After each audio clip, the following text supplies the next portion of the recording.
مهدى على الدين اللهم صل على سيدنا محمد اللهم صل على سيدنا محمد اللهم صل على سيدنا محمد.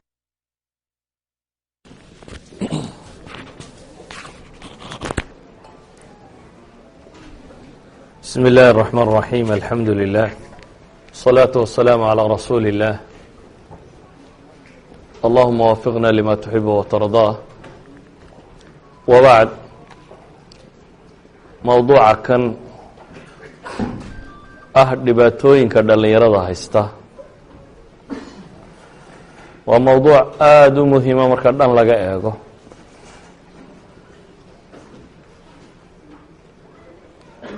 waana mowduuc gudo ballaadhan oo runtii wax muxaadaro lagu xalilo ka weyn waayo dhibaatada kama warramayo dhibaatadii da-da shabaabka la ydhaha dhalinyaro la ydhaahdo qabsatoo dhan laakiin waxaad mooddaa inay si gaara u tilmaamayso qofka muslimka ee soomaaliga ee dhalinyarada ee jooga dunida reer galbeedka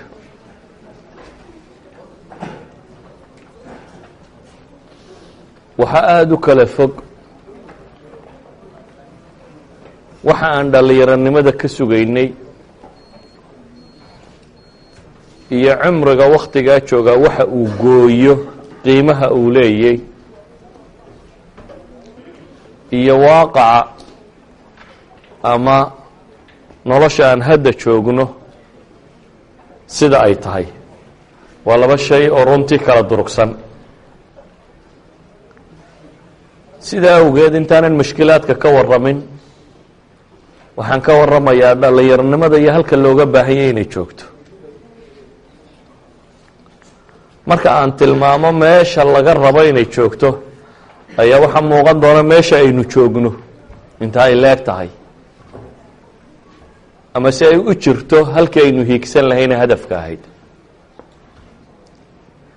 intaa kadib baan waxaan isweydiin doonaa waa maxay markaa waxa inaga haysta aynu halkaa u gaari lahana inagu caqabaadkan inu hortaagane xaggaa inoo diidan inaynu tagnaa maxay yihin ko waxaan ogsoonay qofka bini aadamka ahi ra-su maalka hantida uu haysto waxa ugu qaalisa waktiga cimriga la sheegaya waa waktiga aada nooshahay un ayaa da-da iyo cimrigu ay sheegaysa waa shay qiimo badan oo aakhiro marka la tago kuwii aan cimriga ka faa'iidaysan intay calaacalaan ay odhan doonaan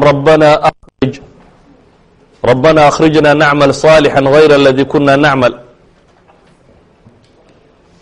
ay ku warwari doonaan nimanka gaaleed ilaahayow naarta naga saar waxaanu soo shaqayn doonaa wixii aanu qaban jirnay waxaan ahayn yacni waa waktigii un waxay u calaacalayaan wakti kale ilaahuna sii ilaahayna wuxuu ugu jawaabayaa awalam nucamirkum maa yatadakaru fiihi man tadakar wajaaءakum الnadiir faduquu fama lidaalimiina min nasiir oo miyaanan cimri idin siin baa ilaahay leeyay in lagu waantoobo miyaydan soo noolayn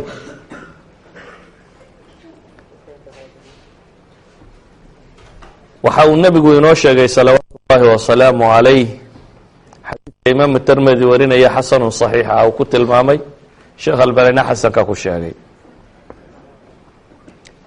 aakhiro qofku qiyaamaha ma dhaqaaqo ilaa iyo la weydiiyo dhowr su-aalood su-aalaha waxaa ka mid ah can cumrihi fiima afnaah cumrigii oo dhan waxaad ku qabatay waxaa kaloo ka mid ah wa can shabaabihi fiima ablaah cumriga qeyb ka mid ah da-da qeyb ka mid ah oo ah da-da dhalinyaradnimada la yidhaahdo iyada question gaara bay leedahay war markaad ahayd maxaad qaban jirtay marka hore waxa weeyaan da-dii lagu siiyey oo dhan maxaad qabatay laakiin dhalinyaronimadu su-aal gaara bay leedahay waxa lagu odhanayaa markaad iyada dhalinyarada ahayd ee waktigaa joogtay maxaad qabatay xoolahaagii maxaad ku qabatay xaggaad se ka kasbatay wixii lagu baray ee cilmi ahaa maxaad ku qabatay su-aalahaasi waa su-aalo inoo tilmaami kara fatradan ama da-dan dhalinyaronimadu iyo waxay u baahantay. dhalinyaronimadu waa da u dhaxaysa laba da-ood. waa da dhallaannimo laga soo koray. dhallaanka waa taqaaneen, ilmonimo, caruurnimo. xooggaagu iyo caqligaaga iyo maskaxdaaduba marka ay sii korayso ilaa ay gaadho xadka uu ku buuxsamo. waxay dhahdaan culamadu dhalinyaronimadu 40 jirkay ku dhabaataa.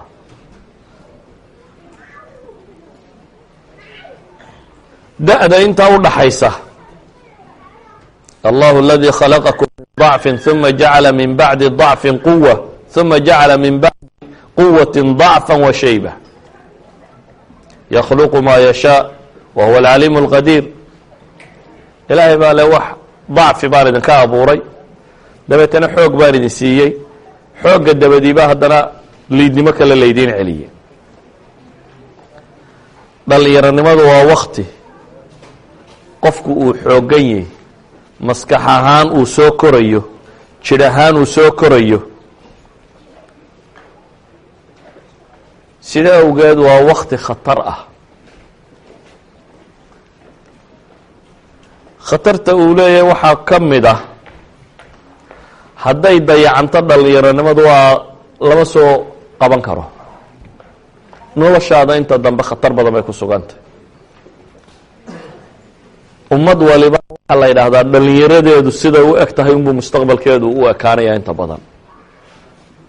dhalinyaradeeda dhaqankeeda, thaqaafadeeda, aqoonteeda, kaljarkeeda, dadnimadeeda, akhlaaqiyaadkeeda, waxaasi hadduu dhisan yahay waa bulsho mustaqbal leh. haddii waxaasi aanu dhisnayn, ama dhalinyaro faaruqoo maranba ay tahay, qolof weynuunoo feedho buuran, ama qashin uu ka buuxo, aanu madhnayne waxbaa ku jira, laakiin waxa ku jiro dham waa garbaj, xashiish baa lagu buuxiyey, ummaddaasi mustaqbalkeedu aada buu u madowyi. sidaa awgeed ayaa taariikhda bini aadamka ciddii wax ka bedeshay taarikhda marka la eego waa dhalinyaro. asxaabulkahf oo ummad dhan ka horu yimi maca dowladaheedii, maca boqortooyadeedii, ilahay wuxuu ku sifeeyey inahum fityatun aamanuu birabbihim wazidnaahum huda. fitya, dhalinyaray ahaayeen baa ilaahay yidhi, ilaahay rumeeyey ananaanu hanuun u kordhinay. nebi ibraahim isagoo dhalinyaro abuu ka hor yimi mujtamacii oo dhan. markay dareereen buu sanamadii u weydaartoo burburiyey. qaaluu samicnaa fatan yadkuruhum yuqaalu lahu ibraahim. waxaasoo dhami waa iga muqadamo, hordhac. hordhacaasi wuxuu tilmaamayaa dhalinyaronimadu hadday saxan tahay, ummaddu inta ay hagaagi kartaa inta uu leegyahay.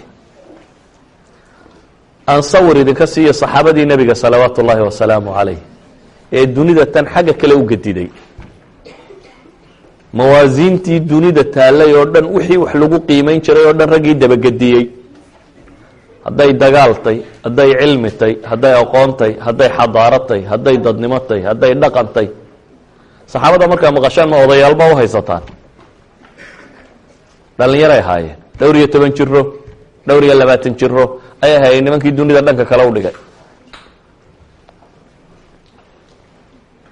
raggii ugu waaweynaa dhowr iyo 30 jiro ay ahaayeen. rag ka mid abubakar iyobaa 7 jir ahaa markuu islaamay. cumar nin 26 jira buu ahaa markuu islaamka soo galay. cuثmaan wuxuu ahaa nin 20 jira ayaa lagu tilmaamaa. cali bn abi aalib nin dhowr iyo 10 jiruu ahaa. afartaasi waa khulafadii afarta ahayd. abubakar mooyaane inta kaleba 26 jir, 20 jir iyo dhowr iyo 10 jir.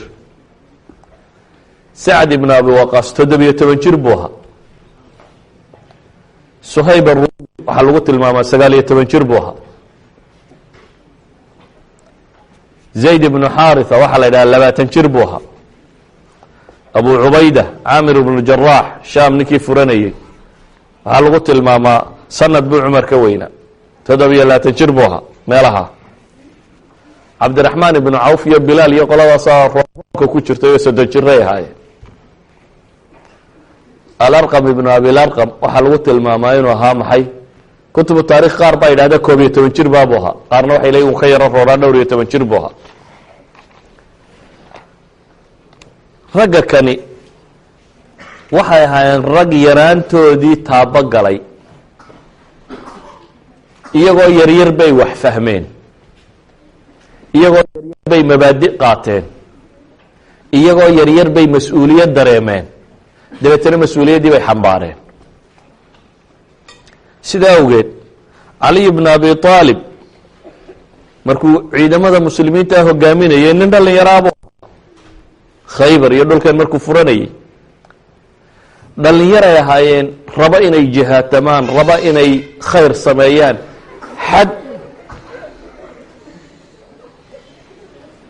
xad bay gaadhsiisnaayeen isagoo nebigu dagaal galayo uu qaar yidhaahdo yaryartiina idinku hadha, ay yidhaahdaan may, oo marka dambe mid la yidhaahdo adigu mise jir maato yidhahdo anigu waan qaan gaadho, oo marka dambe nin ay saxaabiya la yidhahdo yaa rasuulallahi ninka kani maanay qaan gaadhine kani wuxuu yaqaanaa dhugta, yacni leebka sida loo garo, waa nin madaaficda rida yaqaan baa laleeyahy, nin si fiican wax u gani yaqaano weeyaan.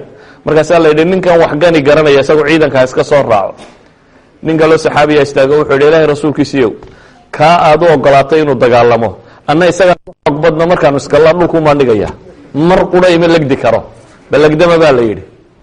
ninkii gamuunka lagu qaatay ayaa la ysgalay oo dhinacuu dhulka u dhigay, adna raac baa la yidhi ciidanka. yacni ragga kan yaraan inta lagu reebay laakiin diidan yaraantan inay aqbalaan oo le dad wax qaban kara baanu nahay, dad jahaatami karoo dagaalamka wax qaban kara baanu nahay. waxaynu odhan karnaa muhimaad waaweyn buu nebigu ragga kan u doortay. usamata bnu zayd inan yaroo 12 jiro buu ahaa, markaasuu nebigu u tilmaamay inuu qoraar rasmiya u noqdo diinta luqada yahuudeed, afka cibriga wixii lagu qorayo iyo wixii ay waraaqa usoo diraan iyo waxaan inuu isagu kala tarjumo soo bara baa lagu yidhi. barashadiibu habeen iyo maalinba u xidhxidhay. 17 maalmood bay culamada qaar sheegaan, 20 maalmood wax ka yar buu afkaa kusoo barta, 20 maalmood wax ka yar ayuu af qoraalkii iyo wixii oo dhan kusoo u noqday. markaa nin nebiga wax u qorayo, warka waraaqa u dirayo, wixii loo soo qoro tarjumayo ka hadlaya. waa zayd ibnu thaabit ayaa ninkan aan ka warramaya. usaamata bnu zayd maaha, waa zayd ibnu thaabit. waa zayd ibnu thaabit waa ninkii muhimada ah qur-aankan iyo ururintiisa iyo qoristiisa saxaabada u xil saartay. abubakar uu xil saaray, ee cuhmaan uu xil saaray, ee muhimada ah inuu asalka ugu weyn islaamka isagu ururiyo qoro qur-aanka. musxafkan aynu hayno ninkii loo xil saaray weeyaan. usaamata bnu zayd isagoo 18 jiruu ciidamo hogaaminayay. mucaad ibnu jabal isagoo nin yara buu cabdillaahi ibnu mascuud lahaa. mucaad wuxuu baan odhan jirnay qaanitan lilaahi buu ahaan jiray buu leey, keligiiba ummad aha, nebi ibraahim baanu ku shabihi jirnay buu leeyay. fircawnkii ummadda nebi maxamed ee abujahal la odhan jiray, 2 wiiloo yaroo dhallinyaraabaa ka takhallusay. abujahalkii loo taag waayay ee nebi maxamed maka ka soo saaray ee waxaasoo dhiba waday goobtii dagaalka. cabdiraxmaan ibnu cawf iyadoo dagaalka lagu jiro dagaalkii adag yahay buu yidhi baa wiil yar iskay dhisoo dhinac taagay. dabeetana wuxuu igu yidhi buu yidhi adeer, ninka abujahal la yidhahde nebiga caayi jiray baan rabaa inaad itusto. kii anigu aan weli u jawaabin baa mid kale dhinacayga iska kay soo taagay buu oo dhinacay qabtay. markaasu wuxuu igu yidhi adeer, waxaan rabaa ninka abujahal la yidhahde nebiga maagi jiray inaad itusto. waa wiilal yaryaroo iyagu madiine ku koray, abujahalkaba ismay arag. abujahal waa nin reer maka oo maka ka talinayay, laakiin ismay arag. wiilashan yaryari laakiin cabdiraxmaan ibnu cawf waxay leeyihin adiguna tilmaamuun. abujahal oo ciidamo hogaansanayo meel ka soo baxay buu hi waa ninkaa ninka ay weydiinayseen. waa lagula haliilo dhulkaa loogu tuuray. 2 wiil oo yarar baa abujahal ka takhallusay. waxay ahaayeen moxamed ibn اlqasim, sind iyo hindiye iyo bakistan qeybteedan sare iyo dhulkaa ninkii muslimka furtay. 17 jir buu ahaa ninkii ciidanka watay. 17 jir moxamed alfatix ninkii moxamed ibn اlqasim ninkii la odhan jiray, wiil yaro 17 jir bay ku sheegaan taarikhdu buu ahaa. waxaynu odhan karnaa a'imada waaweyneyd ee cilmiga diineed muslimiinta beraysay. imaam albukhaari markuu qadaaya صaxaaba wax ka qoraya kaatibka u ahaa 18 jir buu ahaa. imaam albukhaariy 18 jir buu ahaa. imaamu shaafici isagoo 13 jir meelaha marayuu muwaطa imaamu malik u akhriyey. dhowr iyo 10 jirkiisana mufti buu ahaa, dadku ay wax weydiiyaan. waa imaamu shaafici. haddaan is idhaahdo taariikhdii hore islaamiga ah ka waran, dee waxay ahaayeen rag aanan muxaadiriya laba toona kusoo koobayn. laakiin uma socdo maanta, ma aha deriskaygu inaan iyaga ka waramo. iyaga runtii inaan ka waramo, laakiin derisku iyaga ma aha. derisku waa mashkilaadka ama dhibaatooyinka haysta bulshadatan. hadday kuwaasi caynkaa ahaayeen oo nimankii taariikhdan bedelay ee dunidan wax ka noqday ay sida tan ahaayeen, innaga keenii maxaa haysta? waa under age, waa teen age, waa qof aan waxba garanayn, waa warbaa dhiciye. halkana 17 jir duni dhan buu haystay. kana waxaa la leeyahay adigu under age baaba 17 jir baaba te macaqla kugu jira. waxaa tahay qof gacanta la hayo.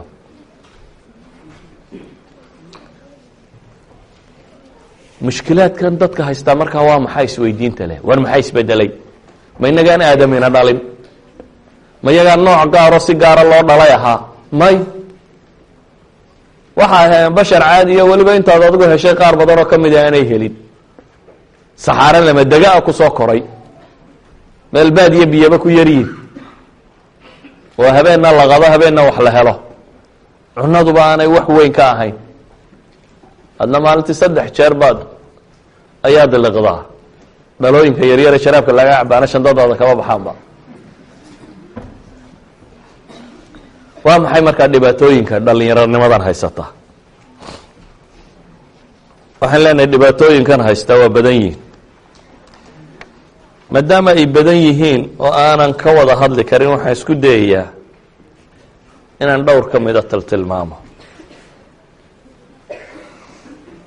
kow, waxaa haysta dhibaataa cadamu ixsaasi اlmas-uuliya. dareenkan mas-uulanimoba waa ma saara.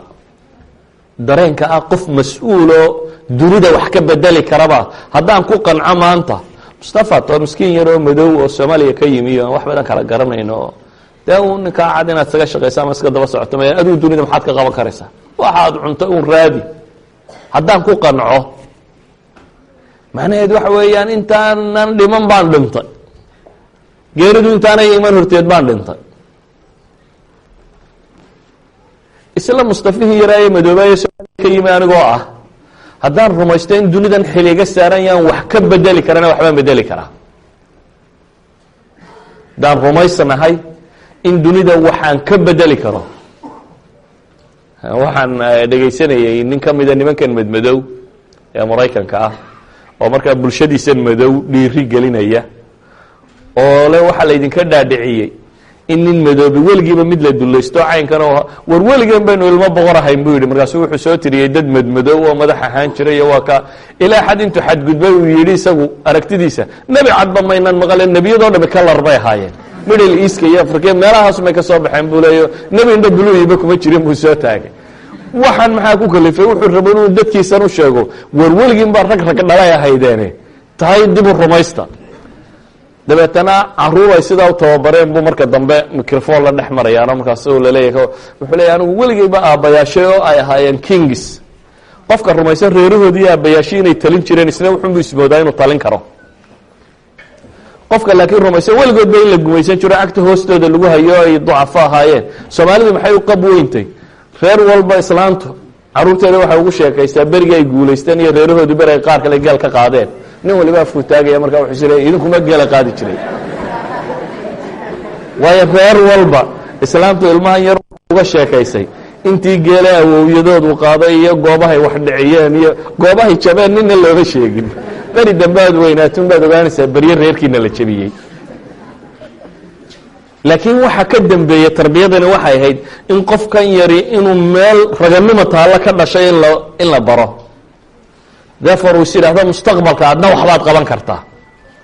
iminka ninka boqorku dhalay dee wuxun buu isu diyaarinaya inuu boqor noqdo soo maaha waa uu qof ka fekeraya inuu boqor noqdo laakiin ninka uu mid dhulka fiiqa de wuxun buu isu diyaarinayaa isna inuu sanadka dambe fiiqo dabcan haddii qaabka loo tarengareeyey oo caynkan yahay waxaan leenahay mushkiladda koowaad ayna haysataa waxa weeyaan qaabkaynu dunida u aragno ama u sawirayno ama inoogu muuqataa qaabaan jirina war waa inay ogsoonaataa boqorada iyo dunida inay idinku tihiin idinkaa muslima adaa muslima muslim baa tahay macnaheedu waxa weeyaan rabbigii dunidan lahaabaad u hogaansanaatay idan inta dambe waa inay kugu soo daba fayshaa aragtidaa haddaad rumaysantaho mas-uuliyad intaa leegaad nolosha ka rumaysan tahay something waxbaad qabanaysaa markaa waxbaanad soo saaraysaa qof mustaqbalana waad noqonaysaa hadihi waaxida waa mushkiladda koowaad